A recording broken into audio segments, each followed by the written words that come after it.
નમસ્કાર વિદ્યાર્થી મિત્રો, હું ચિંતન બારૈયા. આજના ઓટોમેટિવના ઓનલાઈન સેશનમાં આપનું હાર્દિક સ્વાગત કરું છું. આજે આપણે યુનિટ 5 તેમાંનું સેશન પહેલું એન્જિન ઇન્સ્પેક્શન એ સત્ર વિશે ચર્ચા કરવાની છે. આ 3/11ના 5મા સત્રમાં આપણે અલગ અલગ જે સિસ્ટમો છે એનું ઇન્સ્પેક્શન, ટ્યુનિંગ કઈ રીતના કરવું એ શીખવાનું છે.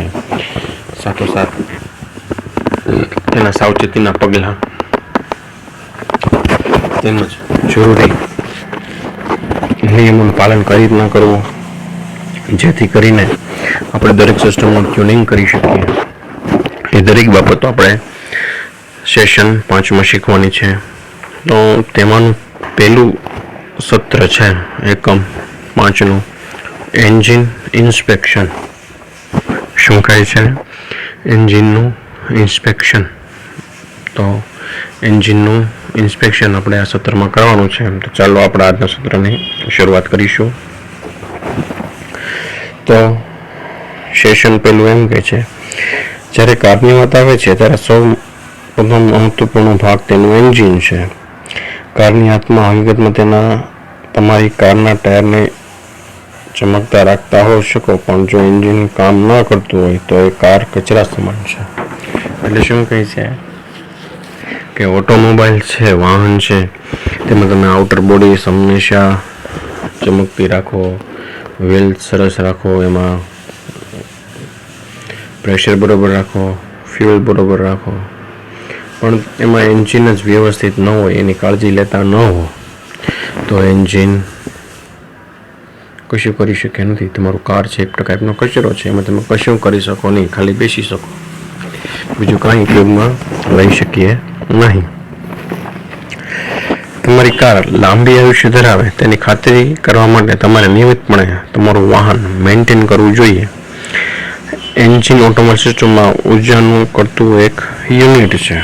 હવે શું કહે છે કે આ તમારું વાહન છે, ઓટોમોબાઈલ અથવા કાર, બરોબર, એ સમયાંતરે એટલે કે અમુક સમયના અંતરે આપણે એનું શું કરવું જોઈએ? મેન્ટેનન્સ કરવું જોઈએ, જેથી એનું કામગીરી સારી બને, એનું આયુષ્ય વધે, ટકાઉપણું રહે અને આપણી વાહનની કાર્યદક્ષતામાં સતત વધારો થાય. પણ એ ક્યારે શક્ય છે? જ્યારે આપણે તેનું મેન્ટેનન્સ એટલે કે તેની ચકાસણી કરતા રહીએ. જો યોગ્ય મેન્ટેનન્સ ન કરો વાહનનું, પછી સીધું રિપેરિંગ જ આવે, પછી કંઈ ઓપ્શન નથી. પણ રિપેરિંગ અટકાવવા માટે જે કાર્યો કરવામાં આવે, રિપેરિંગ અટકાવવા માટે જે કાર્ય કરવામાં આવે એને શું કહેવાય? Maintenance work. તમને ખબર છે કે એન્જિન છે એ કેવું છે? આપણું ઉર્જા ઉત્પન્ન કરતું યુનિટ છે. તેમાં ફ્યુલનું દહન કરી ગરમી ઉત્પન્ન થાય છે. આ ઉર્જા બનાવવા માટે ફ્યુલ સળગાવવામાં આવે છે અને તે ગરમ ઉર્જા ગતિમાં ફેરવાય છે. તે એક જટિલ યુનિટ છે જેમાં વિવિધ ભાગો છે જે એક સાથે કાર્ય કરે છે અને વાહનની હિલચાલ માટે શક્તિ ઉત્પન્ન કરે છે. બરોબર. તો એન્જિનની વ્યાખ્યા છે તો કે ભાઈ એન્જિન આપણે કોને કહીશું સાદી અને સરળ ભાષામાં? તો કે એન્જિન એવા નાના ઘટકોનો બનેલો એકમ છે. નાના મિકેનિકલ એકમો કહીશું તો પણ ચાલશે. નાના મિકેનિકલ ઘટકોનો એકમ છે જેમાં આપણે ફ્યુલનું દહન કરી, શેનું દહન કરીશું? ફ્યુલનું દહન કરીશું અને ઉષ્મા ઉર્જા ઉત્પન્ન કરીશું. આ ઉષ્મા ઉર્જાને આપણે યાંત્રિક ઉર્જામાં રૂપાંતર કરી ઈચ્છિત ગતિ મેળવીએ છીએ, એને એન્જિન કહેવાય છે. અને જેનું સમયાંતરે ચકાસણી કરવી આવશ્યક છે એના લાંબા આયુષ્ય માટે અને સારી કાર્યદક્ષતા માટે. આપણે લીકેજ માટે નિયમિતપણે એન્જિન તપાસવું જ જોઈએ. બરાબર. શું કહે છે? લીકેજ. એન્જિનમાં લીકેજ માટે હવે શું કરવાનું છે? ઇન્સ્પેક્શન કરીશું. તો જ્વલનશીલ ગેસનું લીકેજ માઇલેજ અને પિકઅપ ઘટાડી શકે છે. શું કે જ્વલનશીલ ગેસ એટલે કે જો ગેસ લીક થતો હોય સ્પાર્ક દરમિયાન તો એ માઇલેજ અને તમારી ગાડીનું પિકઅપ છે એને શું કરી શકે છે? ડાઉન. બરાબર. જેને લીધે શું થાય તો કે તમારી માઇલેજ ઘટી જાય ને કારની પિકઅપ ન આવે. કુલન્ટ લીકેજ એન્જિનના તાપમાનને અસર કરી શકે છે અને ઓવરહીટિંગનું કારણ બની શકે છે, જેના કારણે એન્જિન ભાગો બગડી શકે છે. જો એન્જિનનું કુલિંગ સિસ્ટમની વાત આવી, કુલિંગ સિસ્ટમમાંથી જો કુલન્ટ લીકેજ થતું હોય તો આપણે એન્જિનના તાપમાનમાં અસર કરે, જેને લીધે શું થાય, ઓવરહીટિંગ થશે. એ ઓવરહીટિંગને કારણે શું થશે ભાઈ, કે ગાડીનું ટેમ્પરેચર જળવાશે નહીં. ગાડીનું ટેમ્પરેચર જળવાશે નહીં એટલે એના ભાગોમાં વિકાર ઉત્પન્ન થશે અને શું થશે, ગાડીના એન્જિનના પાર્ટ્સ બગડી જશે. ત્યાર પછી કીધું લ્યુબ્રિકેટિંગ ઓઇલનું લીકેજ, જે ઘર્ષણ વધારી શકે છે, એન્જિનનું પાવર આઉટપુટ ઘટાડે છે. એન્જિન નિષ્ફળતા ટાળવા માટે આવા લીકેજ સમયસર મરામત કરવા આવશ્યક છે. તો એ શું કીધું, લ્યુબ્રિકેશન સિસ્ટમમાં જો લીકેજ હશે ને તો એન્જિનના ભાગોમાં ઘસારો એકદમ વધી જશે, જેના લીધે શું થશે, એન્જિન તમારું સીઝ થવાની શક્યતા છે. સીઝ એટલે આગળ પછી ચાલે જ નહીં, એ બધા પાર્ટ્સના આકાર ચેન્જ થઈ ગયા હોય એટલે આકાર ગરમીને લીધે ફૂલે અને પછી એન્જિન આપણું ચાલે નહીં. એટલે આ લીકેજ છે એ દરેકનું સમયાંતરે ચેકિંગ કરતું રહેવું જોઈએ. બરાબર છે. આપણું એન્જિન તમને દેખાય છે, બરાબર. દરેક સિસ્ટમનો એક સાથે સમાવેશ છે. વાલ્વ ઓપરેટિંગ સિસ્ટમ છે, લ્યુબ્રિકેશન સિસ્ટમ છે, સાથોસાથ અહીંયા કુલન્ટની સિસ્ટમ છે. કોઈ પણ સિસ્ટમમાં લીકેજ થશે, ઉપરમાં આપણે ચર્ચા કરી કે ફ્યુલ ગેસનું લીકેજ થતું હોય તો પિકઅપ ઘટી જાય, બરાબર, એવરેજ વહી જાય. કુલન્ટનું લીકેજ હોય તો શું થાય, એન્જિનનું તાપમાન મેન્ટેનન્સ નહીં થાય. મેન્ટેનન્સ નહીં થાય એટલે શું થાય, ઓવરહીટ થવા મળશે એન્જિન. એવી રીતે લ્યુબ્રિકેટિંગ સિસ્ટમની વાત કરી, જો લ્યુબ્રિકેશન એમાં લીકેજ હશે ઓઇલનું તો શું થશે, એન્જિન છે એ આખું તમારું સીઝ થઈ જશે. એટલે ત્રણેય બાબતોનું ધ્યાન રાખવું આવશ્યક છે. વાહનના એન્જિનમાં લીકેજ તપાસવાની અમુક પસંદગી પદ્ધતિ, બરાબર. લીકેજ તપાસો તો શું કરશું, તો કે સખત સપાટી પર વાહન રાખો, લીવર સાથે એન્જિન બોનેટને સપોર્ટ ખોલો, લીકેજ તપાસ માટે આપેલા સ્ટેપ્સને અનુસરો. તો આમાં સૌથી પહેલાં શું કીધું, આપણું જે વાહન છે ને એને ક્યાં રાખશું, એક સખત સપાટી ઉપર. કેવી સપાટી ઉપર, સખત, કે તમારે કઈ જગ્યાએ સ્લોપ નથી, ગારો નથી, એવી જગ્યા ઉપર કે જ્યાં વાહન સ્ટેડી રીતના ઊભું રહી શકે ત્યાં રાખવાનું છે. સાથોસાથ ઝાડવા નીચે નથી રાખવાનું, બરાબર. આ ચેકિંગ ને મેન્ટેનન્સ દરમિયાન શું થાય, ઝાડના પાંદડા પડી શકે છે અને ગાડી ક્યાં રાખવાની છે, છાંયડામાં. હવે લીવર સાથે એન્જિન બોનેટના સપોર્ટને ખોલો, બરાબર. જે લીવર આપ્યું હોય બોનેટનું એનો સપોર્ટ રાખીને આપણે શું કરીશું, બોનેટ ખોલીશું. જે સ્ટેપ આપેલા છે એને અનુસરવાના છે, જેથી કરી આપણે લીકેજ તપાસ કરી શકીએ.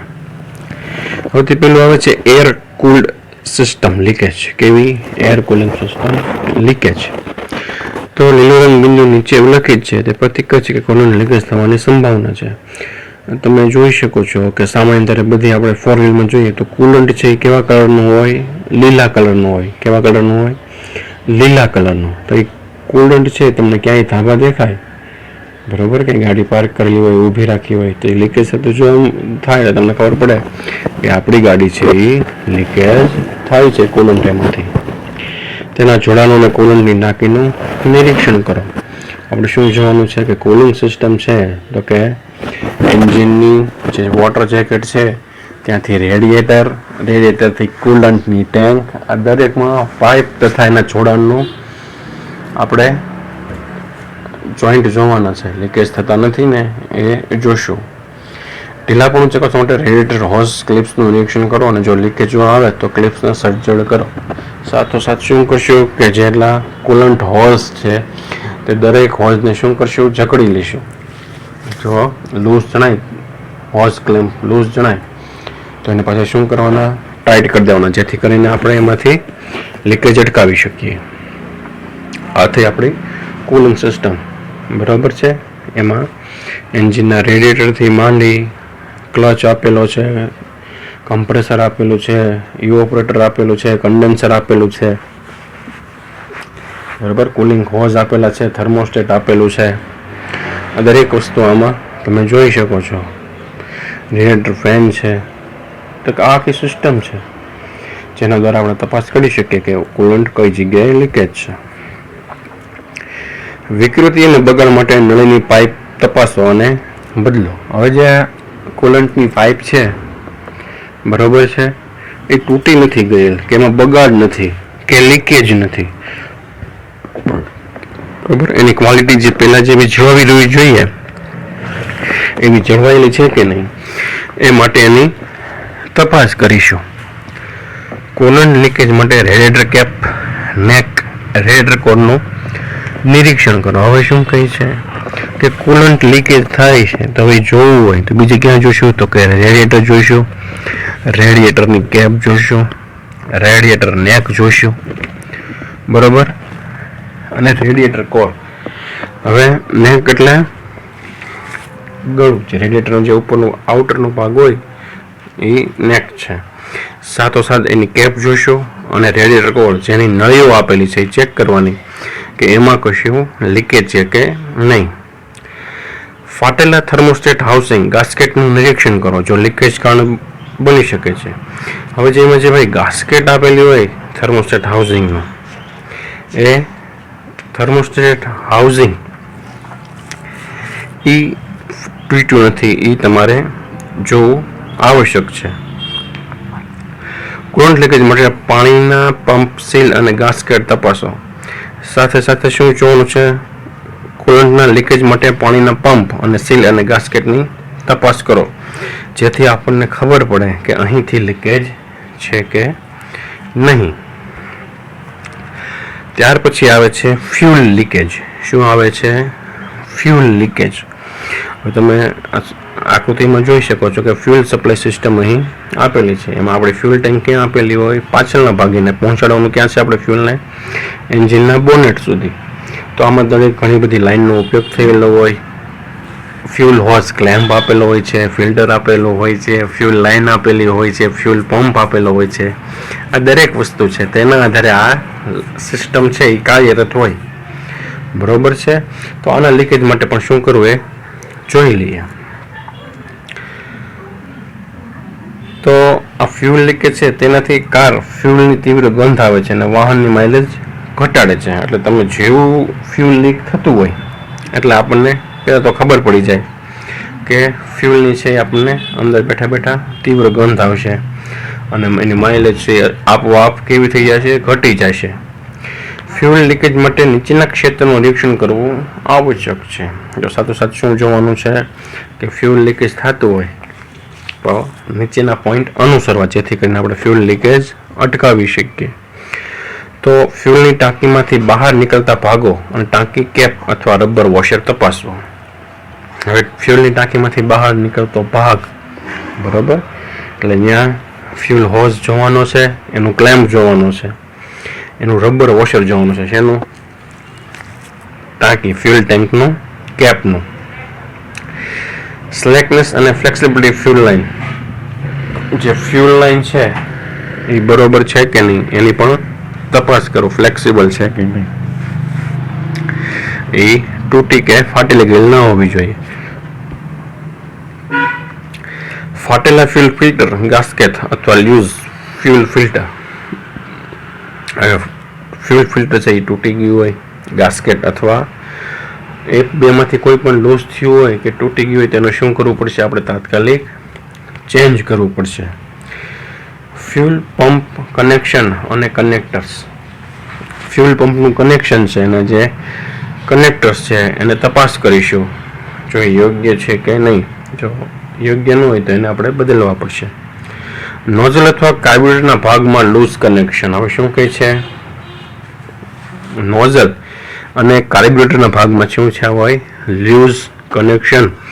એને લીધે પણ આપણું આ ફ્યુલ લીકેજ થતું હોય. ત્યાર પછી છે કમ્બશન ગેસનું લીકેજ. શું કહે છે? કમ્બશન ગેસનું લીકેજ. એન્જિનના નીચેના ભાગોમાં આસપાસ કાળા શૂટ જોવામાં આવે ત્યારે કમ્બશન ગેસ લીકેજ શોધી શકાય. હવે શૂટ એટલે શું છે તો કે એક પ્રકારની મેશ, આપણે જે મેશ કહીએ ને એને અંગ્રેજીમાં શૂટ કહેવાય.